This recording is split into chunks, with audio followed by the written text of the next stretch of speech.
The Lime Walk, Chapter 2. Lambert Jardine, who was a well-made man in his late 20s, was evidently much taken with budding Mary Emma's charms. One morning he sent for me. Apparently, he wished to discuss a matter that concerned my position at Linden. Naturally, I assumed it had to do with my duties as under gardener and speculated as to what misdemeanour he could justly accuse me of committing.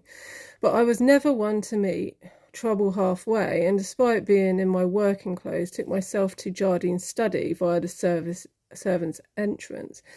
As I approached his door, I heard a scream followed by a man's cry and the sound of heavy furniture crashing to the floor. The door was wrenched open and flung back on its hinges against the study wall with a thud, and as a dishevelled Mary Emma sped from the room and up the stairs, she was so distraught that she hadn't noticed my approach from the gloomy, narrow corridor that led from the servants' entrance into the living rooms. "What's happening here?" I demanded of Jardine on entering the study. "What has upset Miss K?"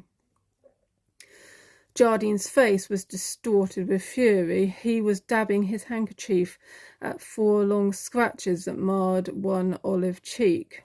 Scarlet drops beaded from the wounds as soon as he tried to stomach them, and his white silk handkerchief had become a blood-stained rag. "It would seem that the kitten has very sharp claws, Roberts," he said in an attempt at regaining his composure. "Come in. It's about the little vixen that I wish to talk to you." My hackles rose. "If by that base description you mean Miss Mary Emma K, I have nothing to say to you, sir." "Ah, but I think you have, Roberts," he sneered.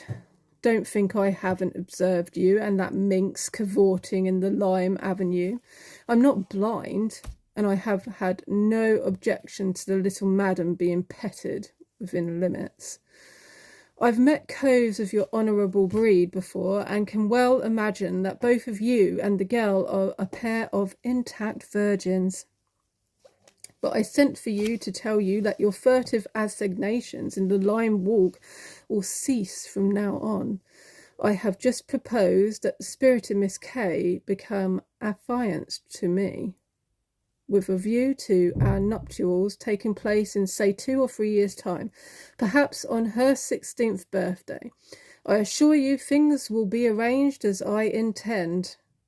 Our alliance will bring together Linden and the fortune left her in the part of her guardian's will that must remain untouched until she is married."